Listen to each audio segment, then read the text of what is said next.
हम लोग फिर से डेफिनेट इंटीग्रल की प्रॉपर्टीज को आगे कंटिन्यू करेंगे। हम लोगों ने इसके पहले 4 प्रॉपर्टीज को डिस्कस किया था, उन पर बेस्ड क्वेश्चन के साथ साथ। तो आज हम आगे बढ़ते हैं। एक बार फिर से आप सभी को मोस्ट वेलकम मेरे चैनल मैथ्स वाई आरपी पर। तो आइए बात करते हैं कुछ और रिमेनिंग प्रॉपर्टीज के बारे में। आज की जो 5वीं प्रॉपर्टी है वो बहुत इंपॉर्टेंट है। आपको लगभग हर पेपर में, हर स्टेट और बोर्ड एग्जाम में, हर तरह के कंपटीशन में इससे जुड़े हुए क्वेश्चन लगभग हर बार मिलेंगे ही मिलेंगे। इस प्रॉपर्टी को हम लोग शॉर्ट में इवन ऑड प्रॉपर्टी भी कहते हैं। इसको हम लोग याद करने के लिए इवन ऑड प्रॉपर्टी के नाम से भी बुलाया करते हैं। ये प्रॉपर्टी क्या कहती है? ये प्रॉपर्टी उन्हीं फंक्शन में इंप्लीमेंट हो सकती है जहां पर कोई एक्स का फंक्शन ऐसे दिया हुआ है कि उसके लोअर और अपर लिमिट की मैग्नीट्यूड यानी वैल्यू सिमिलर है, लेकिन लोअर का साइन अपर के साइन से ठीक अपोजिट है। यानी -a से a, या -π से +π, या -π स्क्वायर से +π स्क्वायर, ऐसा ही कुछ। तो जब भी किसी फंक्शन के दोनों लिमिट न्यूमेरिकली इक्वल होंगे, लेकिन अगर उनका साइन अपोजिट होगा, तो एक बार आप इस फंक्शन को इस बात के लिए क्रॉस चेक कर लीजिएगा कि क्या वो फंक्शन नेचर में ऑड फंक्शन है या क्या वो फंक्शन नेचर में इवन फंक्शन है। किसी भी फंक्शन के इवन या ऑड को चेक करने का एक ही मेथड होता है कि हम दिए गए फंक्शन में जहां जहां भी वेरिएबल x होता है, हम वहां पर -x पुट करके उस फंक्शन को जितना अधिक हो सके सिंप्लीफाई कर लेते हैं। x इक्वल टू -x को सब्स्टिट्यूट करने के बाद, फंक्शन को सॉल्व करने के बाद, अगर एग्जैक्टली वही फंक्शन वापस मिलता है, लेकिन अगर उसका साइन पॉजिटिव ही होता है, तो उसे हम इवन फंक्शन कहते हैं। लेकिन उसी फंक्शन में x equal to -x put करने के बाद, उसे सिंप्लीफाई करने के बाद एग्जैक्टली सेम शेप का फंक्शन वापस मिल तो जाता है, लेकिन फंक्शन का साइन अगर नेगेटिव हो जाता है तो हम उसे ऑड फंक्शन कहते हैं। इस बात को हम ऐसे भी कह सकते हैं कि फंक्शन में x equal to -x put करने के बाद अगर सेम fx वापस आए, लेकिन अगर उस fx का साइन तब नेगेटिव हो जाए, तो उसे हम ऑड फंक्शन बोलेंगे। और अगर दिए गए फंक्शन में x इक्वल टू -x यानी x का साइन नेगेटिव करने पर एग्जैक्टली वही फंक्शन कम बैक करे, लेकिन फंक्शन का साइन फिर भी अगर पॉजिटिव ही मेंटेन रहे, तो उसे हम इवन फंक्शन कहते हैं। हम लोग ये जानते हैं कि इवन फंक्शन का ग्राफ एक्सिस ऑफ x के रिगार्डिंग सिमेट्रिकल होता है। हम ये भी जानते हैं कि दो इवन फंक्शन का सम या डिफरेंस या कोसेंट या प्रोडक्ट एक इवन फंक्शन ही होता है। हम ये भी जानते हैं कि दो ऑड फंक्शन का सम या डिफरेंस या कोसेंट एक ऑड फंक्शन होगा, लेकिन दो ऑड फंक्शन का प्रोडक्ट हमेशा इवन फंक्शन होता है। एक बात और भी है, एक इवन और एक ऑड फंक्शन का सम या डिफरेंस या प्रोडक्ट या कोसेंट रिजल्ट में एक ऑड फंक्शन ही देता है। कुछ और बातें इसके अलावा, एक इवन फंक्शन को डिफरेंशिएट या इंटीग्रेट करने पर आपको रिजल्ट एक ऑड फंक्शन मिलेगा, एंड वाइस वर्सा। मतलब यह हुआ कि एक ऑड फंक्शन को डिफरेंशिएट करने पर आपको रिजल्ट नेचर में एक इवन फंक्शन मिलेगा। वैसे ही किसी और फंक्शन को इंटीग्रेट करने पर भी आपको रिजल्ट का नेचर एक इवन फंक्शन मिलेगा। ओके, तो आगे बढ़ते हैं। किसी फंक्शन के इवन या ऑड के कंफर्म होने के बाद अगर वो फंक्शन इन्वेस्टिगेशन में ऑड फंक्शन प्रूव होता है और उसकी लिमिट अगर न्यूमेरिकली इक्वल लेकिन साइन में अगर रिवर्स हो, तो वैसे इंटीग्रल का आंसर हमेशा और हमेशा 0 होता है। ठीक है, यानी किसी ऑड फंक्शन का इंटीग्रल -a से +a के बीच में हमेशा 0 ही होगा। लेकिन आपको यह रिजल्ट इस्टेब्लिश करने के पहले एक बगल में क्रॉस चेक करके इस बात को प्रूव करना होगा कि दिया गया फंक्शन नेचर में ऑड फंक्शन ही है। सवाल ये भी उठता है कि अगर दिया गया फंक्शन कॉस सेक के बाद as a even function prove होता है तो क्या होगा? तो इवन फंक्शन के कंडीशन में पहली बात तो यह तय हो जाती है कि इंटीग्रल आपका जीरो कभी भी नहीं होगा, जीरो यहां पर कभी होगा ही नहीं। सवाल है कितना होगा? तो कितना होगा ये जानने के लिए आपको वाकई उस फंक्शन को इंटीग्रेट करना होगा। और इस बार लिमिट माइनस ए से प्लस ए नहीं होगी। अगर फंक्शन इवन फंक्शन होगा तो जो इंटीग्रल आप करेंगे उसका लोअर लिमिट हमेशा जीरो होगा और अपर लिमिट वही होगा जो पहले से इंटीग्रल में दिया था, यानी प्लस ए। उसके बाद जब आप उस इवन फंक्शन को जीरो से ए में इंटीग्रेट करेंगे तो आपको एक रियल नंबर मिलेगा। वो रियल नंबर भी इस इवन फंक्शन का इंटीग्रल नहीं होगा, उस रियल नंबर का जो डबल आएगा वो एक्चुअली इस इवन फंक्शन का इंटीग्रल होगा। तो कहने का मतलब बॉटम लाइन ये है कि किसी इवन फंक्शन को माइनस ए से प्लस ए तक इंटीग्रेट करने के लिए हम उस इवन फंक्शन को बेसिकली जीरो से ए तक इंटीग्रेट करते हैं और इंटीग्रेट करने के बाद आने वाले रिजल्ट का जो डबल होता है वो इनफैक्ट उस इवन फंक्शन का इंटीग्रल होता है। तो ये बहुत ज्यादा बहुत ज्यादा इंपॉर्टेंट प्रॉपर्टी है। तो आइए हम कुछ क्वेश्चंस अटेंड करते हैं इस प्रॉपर्टी के बेस पर। तो आइए आगे बढ़ते हैं। जैसे मान लीजिए क्वेश्चन है इंटीग्रल ऑफ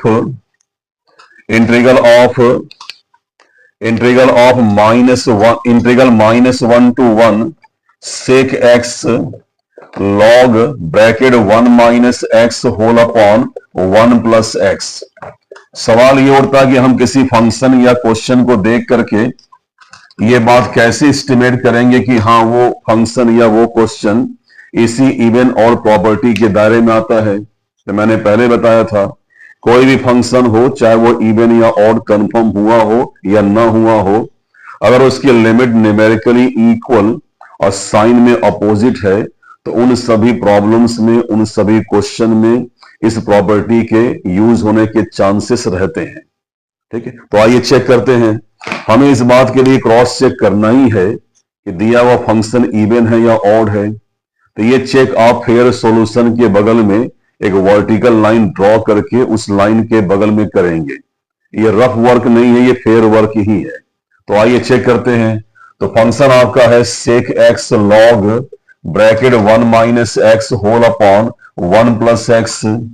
हम जानते हैं कि इवन या ऑड में से कुछ भी कंफर्म करने के लिए ये कंफर्म है कि हमें जहां जहां भी x है उन सभी x के रिसेंट साइन को, उस समय के साइन को अपोजिट करना है या उसे नेगेटिव करना है। तो आइए करते हैं। तो सेक एज इट इज लेंगे, x = -x पुट करेंगे। वैसे ही log as it is, numerator में 1 जब आप -x यहां पुट करेंगे इट विल बी +x और चलेंगे इन डिनोमिनेटर। तो वहां +x है, आप पुट करेंगे -x तो ये हो जाएगा 1 - x।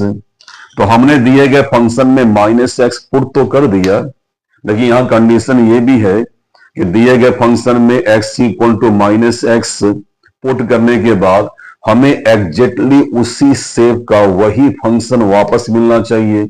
तो क्या ये फंक्शन वही फंक्शन है? बिल्कुल नहीं। इसे और सिंप्लीफाई कीजिए। हम ये जानते हैं कि cos -थीटा या sec -थीटा -थीटा के फोर्थ क्वाड्रेंट में होने की वजह से, क्योंकि वहां cos और sec का साइन पॉजिटिव होता है तो ये हमेशा पॉजिटिव ही होगा, यानी ये sec x होगा। ये ऑब्वियसली हम सभी को दिख रहा है कि 1 + x whole upon 1 - x actually 1 - x whole upon 1 + x का रेसिप्रोकल है। तो ln यानी log एज हम छोड़ देंगे ऐसे ही, और 1 + x होल अपॉन 1 - x को 1 - x होल अपॉन 1 + x के इनवर्स में कन्वर्ट करेंगे। और हम ये जानते हैं कि किसी भी वैल्यू की पावर होने पर log उस पावर को अपने कोफिशिएंट में कन्वर्ट कर देगा। तो -1 जो है यहां पर एज ए कोफिशिएंट कन्वर्ट होगा, ये यहां से सेक के बाहर निकल आएगा। जब आप इस पूरे एक्सप्रेशन में -1 से मल्टीप्लाई करेंगे तो ये आप समझ ही गए होंगे कि पूरे एक्सप्रेशन का साइन ओवरऑल नेगेटिव हो जाएगा, यानी ये होगा -sec(x) log bracket 1 - x whole upon 1 + x, यानी क्रॉस इन्वेस्टिगेशन में ये फंक्शन x = -x पुट करने के बाद, सिंप्लीफाई करने के बाद, ठीक है, इस बात पर वेरीफाई हो रहा है कि फंक्शन एग्जैक्टली सेम वापस आ रहा है, लेकिन फंक्शन का साइन नेगेटिव हो गया, यानी यह एक ऑड फंक्शन है।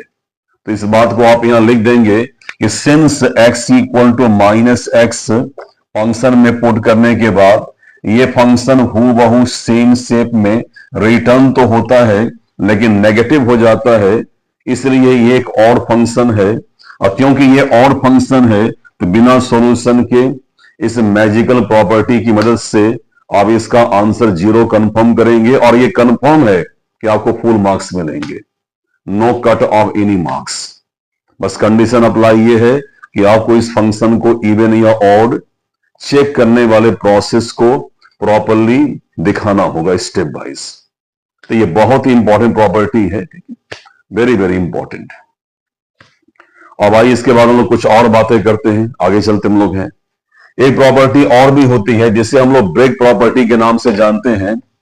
इस ब्रेक प्रॉपर्टी में होता क्या है कि अगर आप दिए गए फंक्शन को दिए गए लिमिट्स में इंटीग्रेट करने में कंफर्टेबल फील नहीं कर रहे हैं, या मान लीजिए दिए गए फंक्शन के लिए उस लिमिट के अंदर में आपके पास कोई स्टैंडर्ड फॉर्मूला या कोई ऑथेंटिक मेथड नहीं है, तो आप उस इंटीग्रल को 2 इंटीग्रल में भी ब्रेक कर सकते हैं। इसी ब्रेक करने की खूबी के चलते हम इसे ब्रेक प्रॉपर्टी के नाम से भी जानते और पहचानते हैं। क्या होता है ये? अगर आप किसी x के फंक्शन को a से b में इंटीग्रेट कर नहीं पा रहे हैं, ठीक है, तो आप इस इंटीग्रल को ऐसे 2 इंटीग्रल में भी ब्रेक कर सकते हैं। हमेशा आप अपनी तरफ से इस इंटीग्रल को 2 इंटीग्रल के सम में एक्सप्रेस करेंगे। ये बात अलग है कि किसी इंटीग्रल का साइन या आंसर नेगेटिव होने पर यह बाद में नेगेटिव साइन में कन्वर्ट हो जाएगा, लेकिन आप इसे as a some he express करेंगे। कैसे करेंगे? दिए गए 2 लिमिट के बीच में एक ऐसा नंबर फाइंड आउट करेंगे जो उसके लोअर लिमिट से बड़ा होगा और हायर से लेस देन होगा। नेसेसरी ये भी नहीं है, आप एक ऐसा नंबर भी देख सकते हैं जो कि हायर लिमिट से बड़ा हो और लोअर से छोटा हो। आप कोई भी नंबर ले सकते हैं। फिलहाल मैंने एक ऐसा नंबर लिया है जो स्मॉलर लिमिट a से ग्रेटर हो गया but less than higher limit है, तो हम एक इंटीग्रल a से c तक करेंगे और अगले इंटीग्रल को हम पहले इंटीग्रल के हायर लिमिट c से ही कंटिन्यू करेंगे। तो ये c जो होगा यहां पर एज ए लोअर लिमिट काम करेगा और जो उसका अंतिम हायर लिमिट था वो सेकेंड इंटीग्रल में एज ए अपर लिमिट काम करेगा। दोनों इंटीग्रल के फंक्शन सेम होंगे। इन दोनों इंटीग्रल्स को सॉल्व करने के बाद जो भी इनकी वैल्यूज आएगी हम उसे ऐड कर देंगे, तो ये आपके इस क्वेश्चन के इंटीग्रल का आंसर होगा। हम इस ब्रेक प्रॉपर्टी को समेशन प्रॉपर्टी के तौर पर भी समझ सकते हैं। अगर 2 इंटीग्रल में दिए गए फंक्शन सिमिलर हो और पहले इंटीग्रल का हायर लिमिट अगर दूसरे इंटीग्रल का लोअर लिमिट हो, तो ऐसे 2 इंटीग्रल को समराइज करके, सम करके, ऐड करके हम उसे एक ऐसे सिंगल इंटीग्रल में रिकन्वर्ट कर सकते हैं जिसका लोअर लिमिट पहले इंटीग्रल का लोअर लिमिट होगा और अपर लिमिट नेक्स्ट दूसरे इंटीग्रल का हायर लिमिट होगा, यानी a से b तक का। तो ये बहुत अधिक इंपॉर्टेंट प्रॉपर्टी है, बोर्ड एग्जाम में ये कई बार आते रहते हैं। तो आगे बढ़ते हैं, क्वेश्चन देखते हम लोग हैं इसी पर। एक क्वेश्चन देखते हैं। क्वेश्चन यहां पर यह है कि अगर आप मॉड x - 5 को इंटीग्रेट करेंगे लिमिट 2 से 6 के बीच में, ठीक है, तो इसका आंसर क्या होगा? ठीक है, आप डायरेक्टली मॉड x - 5 को इंटीग्रेट नहीं कर सकते हैं 2 से 6 के बीच में। तो एक बार हम चेक करते हैं कि क्या कोई ऐसी वैल्यू पॉसिबल है। तो अगर आप x - 5 को 0 अज्यूम कर लें तो x = 5 मिलेगा, और क्योंकि ये 5 जो है इस इंटीग्रल के लोअर और अपर लिमिट के बीच में एग्जिस्ट करता है, इसलिए हम इस इंटीग्रल को दो इंटीग्रल्स के सम में ब्रेक कर सकते हैं। पहले क्या होगा, क्योंकि ये 5 जो है इसके लोअर लिमिट से ग्रेटर हो जाएगा और अपर लिमिट से लेस देन है, इसलिए हम इस इंटीग्रल को दो इंटीग्रल के सम में ब्रेक कर सकते हैं। पहला इंटीग्रल आपका 2 to 5 होगा और दूसरा इंटीग्रल आपका 5 से 6 हो जाएगा। बात ये उठती है कि मॉड बिना रिप्लेस हुए हम इंटीग्रेट कर सकते नहीं हैं, और किसी एक्स के फंक्शन का मॉड रिप्लेस या डिसअपियर करने के लिए, रिमूव करने के लिए हमें दिए गए लिमिट के हर एक वैल्यू पर उस मॉड्यूलस के अंदर के फंक्शन के न्यूमेरिकल वैल्यू का साइन जो है ये कंफर्म करना होता है। अगर आप 2 और 5 के बीच के किसी भी वैल्यू को यहां रखेंगे और उसमें से 5 सब्ट्रैक्ट करेंगे, तो चाहे आने वाला आंसर कोई भी क्यों ना हो, उस आंसर का साइन ओवरऑल हमेशा नेगेटिव ही आएगा। अगर आप 2.1 रखेंगे, अगर आप 3.2 रखेंगे, अगर आप 4.1 रखेंगे, अगर आप 4.7 रखेंगे, इन सभी वैल्यू में से 5 को सब्ट्रैक्ट करने के बाद आने वाले आंसर का साइन नेगेटिव ही होगा। तो ये नेगेटिव हो गया। अब बात हम करेंगे कि 5 से लेकर 6 के बीच में x माइनस 5 के, ठीक है, वैल्यूज का साइन क्या होगा। तो 5.1 से लेकर के 5.99999 तक किसी भी वैल्यू को अगर आप x की जगह पर रख करके उसमें से 5 सब्ट्रैक्ट करेंगे, तो आने वाली वैल्यू कुछ भी हो उसका साइन हमेशा पॉजिटिव आएगा। यानी आपने इस इंटीग्रल को दो इंटीग्रल के सम में डिस्ट्रीब्यूट कर दिया। अब यहां से क्वेश्चन बहुत ही इजी हो जाएगा। सॉल्व करने का मेथड हम सभी जानते हैं कि इंटीग्रल x की वैल्यू होती है x² 2 और इंटीग्रल -5x की वैल्यू हो जाएगी -5x। ठीक है, इसे बंद कर देंगे, minus sign as it is काम करेगा और लिमिट आपकी 2 to 5 हो जाएगी। उसके बाद once again integral of x -5, तो इसका आंसर भी वही होगा, यानी x² 2 -5x होगा। इस बार लिमिट आपकी चेंज हो गई है, ये 5 से 6 है। जैसा कि आप जानते हैं कि पहले हम लोग हायर लिमिट को रखते हैं, उसके बाद जो वैल्यू आती है उससे लिख देते हैं, फिर हम लोअर लिमिट को भी रखते हैं और उससे एक और वैल्यू फाइंड आउट करते हैं, और अंत में उन हायर और लोअर लिमिट पर आने वाले वैल्यूज को हम सब्ट्रैक्ट करते हैं। इसके बाद आप सॉल्व कर लेंगे, आपका आंसर निकल आएगा। तो बच्चों आज के लिए इतना ही, फिर मिलते हैं नेक्स्ट क्लास में। प्लीज चैनल को सब्सक्राइब करें, लाइक करें, शेयर करें बच्चों को।